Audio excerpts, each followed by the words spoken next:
नमस्कार मंडळी, मी आकांक्षा तळेकर तुमच्या सगळ्यांचं स्वागत करते महाराष्ट्र टाइम्समध्ये. होळीचा सण आहे आणि सर्वत्र आता उत्साहाचं वातावरण दिसतंय.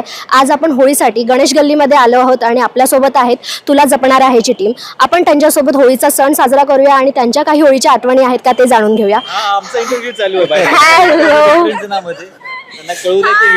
मी येत होती मागे. हॅलो, कसे आहात तुम्ही? मस्त. सो कसं वाटतंय गणेश गल्लीत येऊन? एरवी आपण गणेश गल्लीमध्ये गणपती बाप्पाच्या पाया पडायला येतो आणि आज आपण होळी सेलिब्रेट करायला आलो आहोत, तर कसं वाटतंय तुम्हाला? मी सांगू? प्लीज. आम्ही गणेश गल्लीच्या गणपतीला आलो होतो दोघे जण यावर्षी, आणि इथे पूर्ण ऑब्व्हियसली गणेश गल्लीचा गणपती हा त्यांचं जे काही देखावा असतो त्यासाठी फेमस आहे. आल्यानंतर मी तिला प्रत्येक गोष्ट सांगत होते, बाप्पा इथे होता 22 फुटाचा, इकडे सगळे होतं. आता तिला ते कळत नाहीये की अरे होता माहोल तो सगळा वेगळा होता. आणि आता छान वाटतंय, म्हणजे छान. आणि मुळात ही त्यांची संस्कृती आहे, फक्त गणपतीच नाही तर ते मंडळ मराठी सण साजरे करतात. तुम्ही या आधी कधी गणेश म्हणजे उत्सवानिमित्त येताच किंवा इव्हेंटसाठी तुम्हाला इकडे यावं लागत असेलच, पण मालिके व्यतिरिक्त पर्सनली तुम्ही या आधी कधी आलेलात का इकडे? गणपतीसाठी मी पहिल्यांदाच आले गणेश गल्लीला. मी आधी कधीच आले नाही, म्हणजे असंही नाही, आणि कामासाठी माझं येणं झालं. म्हणजे हा रोज संध्याकाळी क्रिकेट तू इकडचा मी प्रभादेवीचा आहे, त्यामुळे माझ्यासाठी मी कीर्ती कॉलेजचा आहे, MD कॉलेजचे फार माझे मित्र आहेत आणि ते सगळे इथेच राहतात, त्यामुळे माझं बरेचदा येणं झालंय. ओके, तर होळीचा सण आहे, तर तुमच्या होळीच्या आठवणी मला जाणून घ्यायला आवडतील. म्हणजे बालपणी काही किडे केले आहेत का, किंवा अजून सुद्धा, म्हणजे काही काही जणांचे किडे हे मोठे होऊन सुद्धा जात नाहीत, तर अजून सुद्धा आपण सेटवरच्या होळीकडे नंतर येऊया. आता आधी थोडं बालपणीचा जरा नॉस्टॅल्जिया फील करूया. सो काही आहेत का आठवणी तुमच्या? काही मी खूप वर्ष खेळलो नाहीये होळी. लहानपणीच्या आठवणी तेच, धावायचो, मुलं असायची मागे मला पकडायला, किंवा मी मागे धावायचो कोणाला तरी काहीतरी करायला. किंवा चुकून एकदा असं एक्सपेरिमेंट म्हणून मी एकदा भांग ट्राय केली होती, आणि त्यानंतर जे मी क्रिस्टोफर नोलन लेवलचं जे जग एक्सपिरियन्स केलंय. आवडेल काय झालेलं, म्हणजे तुझ्या घरी कसं? तुला घरी नव्हतो मी, बाहेर होतो, घरी गेलो नव्हतं. आणि ते वेगळा एक्सपिरियन्स होतं. पहिल्यांदा मी भांग ट्राय केली होती, आणि त्यानंतर काय होतं ते फर्स्ट टाइम, ते तुम्ही ज्या ट्रिपवर जाता आणि कसा वेळ तुमच्यासाठी स्लो होतो, इन्सेप्शन वगैरे, ती एक चांगली दिवसांनी उतरलेली किंवा किती दिवसांनी, आय गेस मला 8-9 तास लागले होते, कारण की जोवर मी झोपलो नव्हतो आणि परत उठलो नव्हतो तोवर त्या भांगची नशा होतीच, त्याचा इफेक्ट होता. ही एक आठवण आहे. तुम्ही तिघांनी कधी भांग ट्राय केली आहे? नाही, आम्ही खूप सभ्य, आम्ही दोघी खूप सभ्य. माझा पण ह्याच्यासारखाच किस्सा आहे भांगेचा. म्हणजे एकतर मला माहिती नव्हतं की त्या भांग एवढी हेवी असते. बरं, ती प्यायची कशी याची अक्कल नव्हती मला. ऍक्च्युली ना, मला ज्याने भांग इंट्रोड्यूस केली होती ना माझ्या, त्याने सांगितलं नव्हतं की भांग कशी वर्क करते. ओके, सो मी सांगतो, भांग ना लगेच हिट करत नाही, आणि मी तसं काही करत नाही, तर मला कल्पना नव्हती कोणतं पदार्थ कसं आणि किती वेळात हिट करतो ते मला माहीत नव्हतं. त्याचं म्हणणं होतं की त्याने भांग, ती थंडाईमध्ये भांग टाकून मला दिली होती. मी 1 ग्लास प्यायलो, झालं की ये इससे डरती है दुनिया है, याला कशाला घाबरायचं. सो मी 2रा ग्लास प्यायलो. असं करून मी 3 ग्लास प्यायलो, आणि त्यांनी खूप नंतर जाऊन सांगितलं की भांग 40-45 मिनिटानंतर हिट होते, थोडीशी भांग. आणि मी प्यायलो होतो किती ग्लास? 3 ग्लास. हिटवर हिट झाली होती. हा, आपण आता ह्याचा किस्सा ऐकून घेऊया. मी तर अमूल कूल मध्ये टाकून दिली होती मला. म्हणजे आधी ते भांग घेतल्यावर गोड खायचं नसतं बेसिकली, तर एवढी अमूल कूलची बाटली हिट होते. हा, आता आम्हाला अक्कलच नाही ना, त्याच्यात एवढी अमूल कूलची बाटली, तर एवढी मोठी ते भांगेचा गोळा, ते खाल्ल्यानंतर लिटरली, आता हा जर लेन्स आहे ना ही, तर मला तेवढीच शार्प दिसते, बाकी सगळं आजूबाजू ब्लर झालं होतं माझा. आणि त्या ह्याच्यात मी घरी गेलो. बरं, घरी गेल्यानंतर मी आई बाबांना सांगितलं की मी असं भांगेचा प्रकार केलेला आहे, आणि मला आता काही कळत नाहीये, कारण मला नशाचं असं तेव्हा सवय नव्हती, तर मला आता कळत नाहीये. तुम्ही मला तेव्हा हे का हसलं गेलंय? तेव्हा सवय नव्हती. तर मी त्यांना सांगितलं की मी भांग पिऊन आलोय, तुम्ही मला डॉक्टरकडे न्या. प्लीज, कारण मला नाही सहन होतं. हे पहिल्यांदा झालं होतं, सगळं हलत होतं, मला फोकस करता येत नव्हतं कुठल्या गोष्टीवर. तर बाबा मला समजायला लागले ठीक आहे असं काय नसतं, काय नव्हतं, आपल्या काकांनी पण भांग प्यायली होती, ते नाही का इकडनं तिकडे उड्या मारत होते, तू पण नीट होशील. मग आईचं नाव माझ्या स्मिता याला लिंबू पाणी बनवून दे. आई ऑलरेडी रंगपंचमी खेळून ती स्वतः थकली होती, आता तिला परत जीवावर आला याला कुठे लिंबू पाणी करून द्यायचं. तर ती कशी बशी उठली, आलं भांग. मग ती बनवायला जाणार तेवढ्यात बाबा बोलले साखर नको टाकू. मग आई बाबांना बोलली साखर नको टाकू, मग लिंबू सरबत कसं बनवायचं. अरे असंच लिंबू सरबत बनवायचं असतं भांगेवरती, तुम्हाला माहिती आहे तुम्ही बनवा. आणि माझं असं झालं की मुलगा भांग पिऊन आलाय, तुम्ही लिंबू सरबतावरती कुठे भांडताय. फायनली काहीतरी त्यांनी बनवून दिलं जे मी प्यायलो. आणि झोपताना मला फार भीती वाटत होती. जर तू म्हणालास की झोपल्यानंतर झोपेत उतरते, काहीतरी बरळलं हा वगैरे नाही मला भीती वाटत होती की मी डोळे बंद केले आणि उघडलेच नाही तर. हो, shit. एवढं हिट झालं होतं मला. मी हे फायनली कितव्या वयाचं आहे मी साधारण?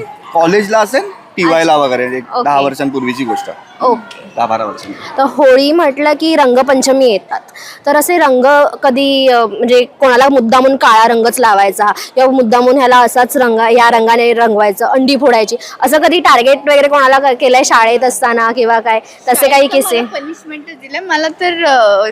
कंप्लेंट्स जसं स्ट्रिक्ट असतात की कलर्स खेळायचे नाही किंवा पाण्याच्या बॉटल्स वगैरे, तर मी उगाच शॉर्ट्स वगैरे घालून ड्रेसच्या आतमध्ये त्याच्यात कलर्स वगैरे टाकून, हे मी माझ्या फ्रेंडला सांगितलं तर तिला पकडलं, तिने माझं नाव सांगितलं तर मला दादा घ्यायला आलेला लवकर, मग मला खेळताच आलं नव्हतं.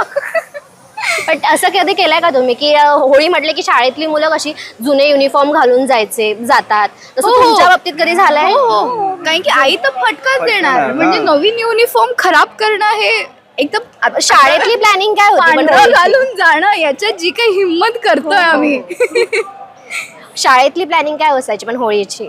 ते एवढी नसायची जेवढे आताची कलर्स मुलं. वगैरे, कारण की तेव्हा तर आई बाबा घ्यायला यायचे रोज स्कूल नंतर. पण आता आम्ही प्रचंड पांढरे कपडे घालून आम्ही होळी खेळतोय आणि आम्हाला भीतीच नाही आता की अरे हे खराब झालं तर, आणि नवीन कपडे वगैरे घालून. आता उलट झालंय, तेव्हा जुने कपडे शोधायचो, आता होळीसाठी खास नवीन कपडे. माझा एरिया. आता आपण सेटवरच्या होळीकडे वळूया. तुझा काही किस्सा असेल तर प्लीज. नाही माझा लहानपणीचा किंवा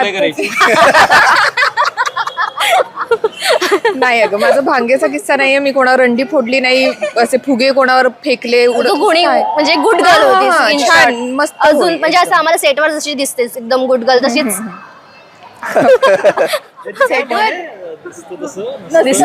ओके. म्हणूनच जग हा, मला आता ह्याच्या मागचा किस्सा आवडेल ऐकायला. हे तू का म्हणालास प्लीज, प्रेक्षकांना ऐकायला आवडेल. जनरली बोलतो, असं बोलतो ना आपण, दिखावे पे मत जाओ, अपनी अक्कल लगाओ स्प्राइट. नाही, पण आता प्रत्यक्षात प्रेक्षक हो, तुम्ही तुमची अक्कल लावा. नाही, तुम्ही पण कशी प्रत्यक्षात एक आहे, ती मस्ती नाही करणार कोणाशी, पण कोणाचं काहीतरी गणलं असेल तर सगळ्यात पहिलं हसणारी ती असते. गणलं असेल म्हणजे एक सेकंड, फक्त गणलं असेल तेव्हा हसत नाही. समोरची व्यक्ती पडली असेल, लागलं असेल, रडत असेल, प्रॉब्लेम होत असेल तर ह्याची रिॲक्शन ती हसते आधी. फंबल कोण करते जास्त सेटवर? सगळेच. आणि ते फंबल खूप पकडले नॅचरल आहे हा, आयुष्यात, फक्त ते exactly. टीव्ही मध्ये ते चालत नाही फॉर सम रिझन, पण फंबल सगळेच करतात.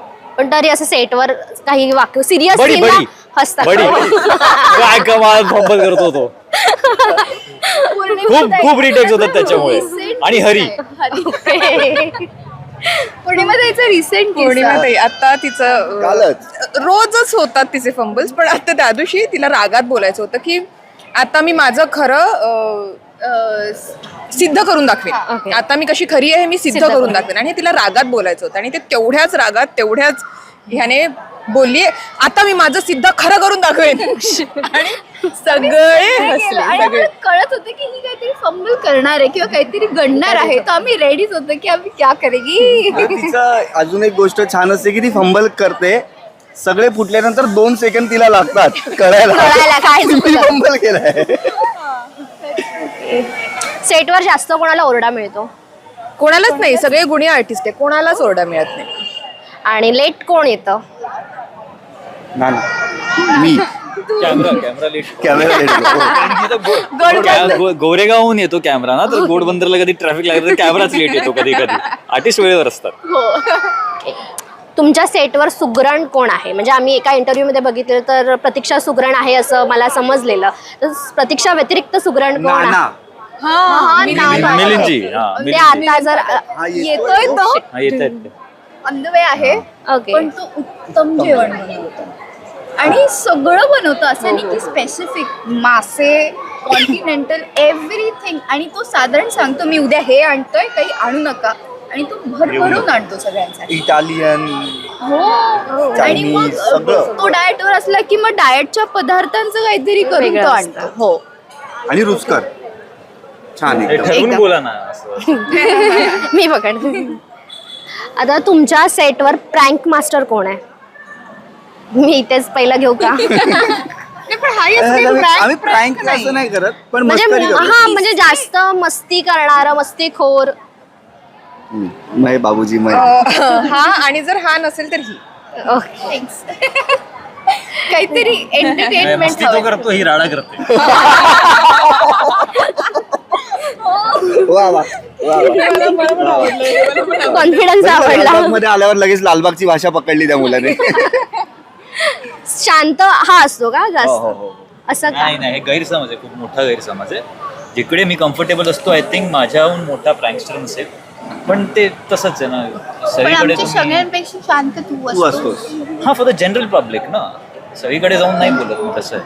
ओके.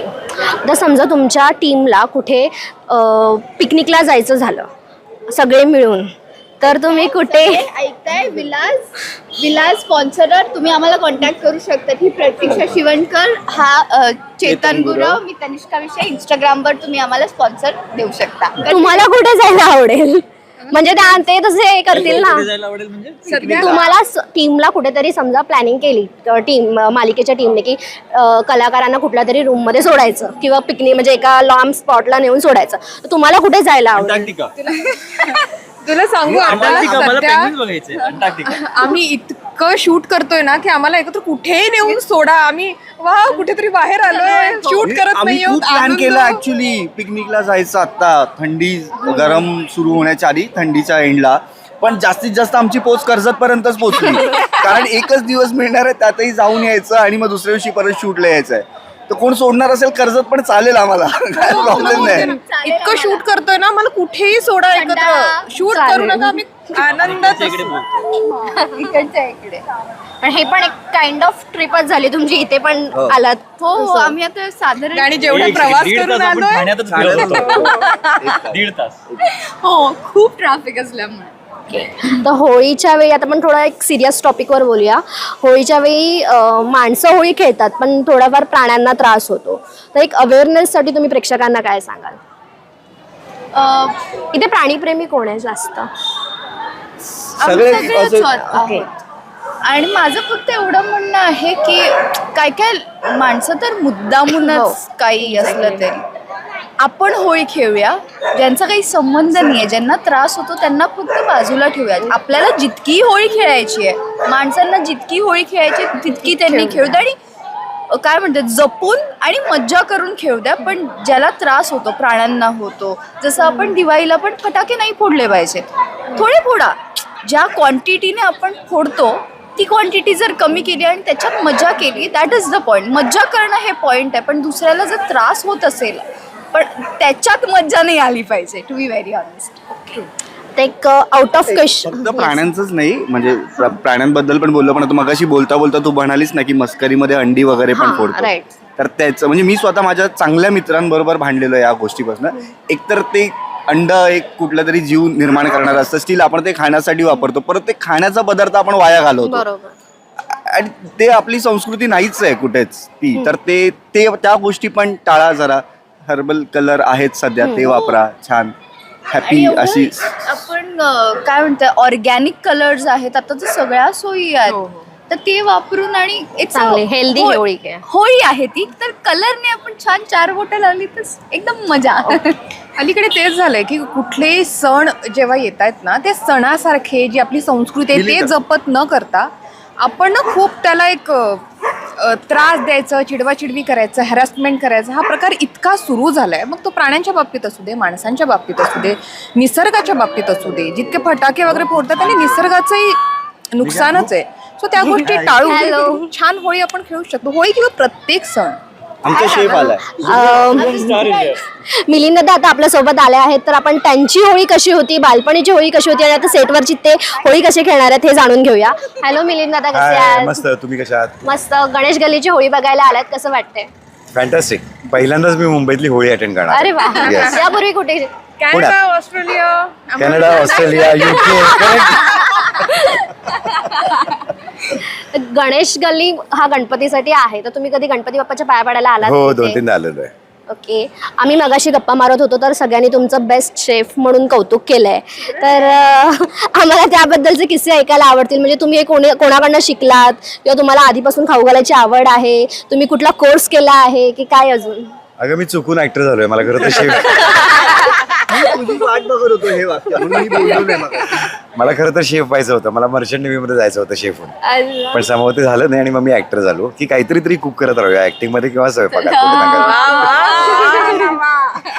पण लहानपणापासून आवड होती कुकिंगची आणि त्यामुळे शिकत गेलो. आणि बेसिकली एका खूप मोठ्या जॉईंट फॅमिलीतनं येतो मी, त्यामुळे सगळ्यांना सगळीच कामं घरात करावी लागायची. त्यामुळे खोबरं विळीवर खवण्यापासनं ते साधारणपणे आलू पराठे करण्यापर्यंत अरे वा. I can do anything. Okay, छान. खरंच मस्त. तर होळीचा सण आहे आणि मी सगळ्यांच्या होळीच्या आठवणी जाणून घेतल्यात, तर तुमच्या पण आम्हाला होळीच्या आठवणी जाणून घ्यायला आवडतील. आता काय झालं ना, आता आपण होळी आणि रंगपंचमी एकत्र केलेलं आहे. पण आमच्या लहानपणी होळी वेगळी असायची आणि 5 दिवसांनी रंगपंचमी असायची, जेव्हा आम्ही रंग खेळायचो. आणि बेसिकली आमचा घरचा बिझनेस हा कापड रंगवण्याचा होता, फॅमिली बिझनेस. त्यामुळे आमच्याकडे रंग प्रचंड कायम असायचे. बालपण त्यामुळे रंगात गेलंय असं म्हणू शकतो आपण. प्रचंड रंगात. आणि होळी मोठी व्हायची. एका जुन्या वाड्यात राहायचो आम्ही, त्यामुळे वाड्यात सगळ्यांची मिळून ती होळीची पूजा व्हायची, पुरणपोळीचा नैवेद्य व्हायचा, ते व्हायला जायचं सगळं. त्यामुळे खूप मुलं आजूबाजूला आणि खूप कल्ला, असे खूप होळ्या केलेल्या आहेत. तर तुमच्यापैकी घरापासून दूर खूप जण राहत असतील आय गेस, तर तर तुम्हाला घरची आठवण, घरच्या होळीची आठवण येत असेल, तर काय जास्त मिस करताय? सगळंच. आई वडिलांना मिस करते, आईच्या हातचं खाणं मिस करते, तिकडची होळी मिस करते, तिकडची रंगपंचमी. तिकडे काय असं वेगळं असतं का होळीला? वेगळं काही नसतं, पण तेच आपल्या माणसांसोबत खेळलेली होळी, साजरा केलेला सण हा वेगळा असतो ना. पुरणपोळी मास्टर कोण आहे इकडे? पुरणपोळी मास्टर बनवण्यात, खाण्यात पण आणि ही आज 2 खाऊ झाली. खाण्यात मी डाएट विसरतात. नीरजला तूप चांगलं आणि करते या, पुरणपोळी कमाल द्या. करते. ओके. बेस्ट. आणलाय का सेटवर बनवून? मला दिली का नाही पुरणपोळी आज तू? बनवतेस तर? आज मी खाल्ली ना. अच्छा. आज मी खाल्ली. आई पाठवते, आई जेव्हा बनवते तेव्हा. तर मी खूप महिन्यांनंतर आज पुरणपोळी खाल्लेली आहे, so I am very happy. म्हणजे 2 छान पुरणपोळ्या, तूप आणि साईडला मी लसूण चटणी घेऊन ती काय खाल्लेली आहे. तेव्हा आम्ही तर पुरणपोळी अशी गरम पुरणपोळी, ती परत तव्यावर तूप सोडून ती अजून खमंग भाजायची गरम, आणि मग ती गरम गरम चटका बसत असताना सुद्धा खायची. त्याच्यात मजा आहे. भूक लागलेली आहे. तू तर इकडेच राहतोस, तर तुला घरी तर तुमच्या बनलीच असेल. हो बनले ना होळी असेल आता, म्हणजे अजून पोचलो नाहीये. 7ची शिफ्ट होती, डायरेक्ट इकडे आलोय. बनली असेल पण 14 महिने झाले शूट करून आणली नाहीये कधी. 14 महिने बघ ना मी यार. डाएटवर होतो ना. तू होतास ना. ओके, डाएटचा विषय निघाला, तर इथे चीट डेला तुम्ही काय काय करताय हे ऐकायला आवडेल. चीट डेला कधी डाएट करतो. इकडे काय माहितीये का, हे असे काही जेवढे खाणं असे खाण्याचे लवर्स आजूबाजूला असल्यामुळे रोज थोडासा चीट होतोच होतो. तुम्ही किती काही कसं नाही करा. आज कला नाही, पण हे सगळे जण बऱ्यापैकी डाएट पाळतात, म्हणजे बऱ्यापैकी व्यवस्थित डाएट पाळतात. ही तर काकडी, गाजर, बीट वगैरे खात असते सेटवर. मी आता जस्ट याच्या वेळा ठरलेल्या असतात, आमच्या हिरोच्या खाण्याच्या वेळा ठरलेल्या असतात, त्या तो चुकवत नाही.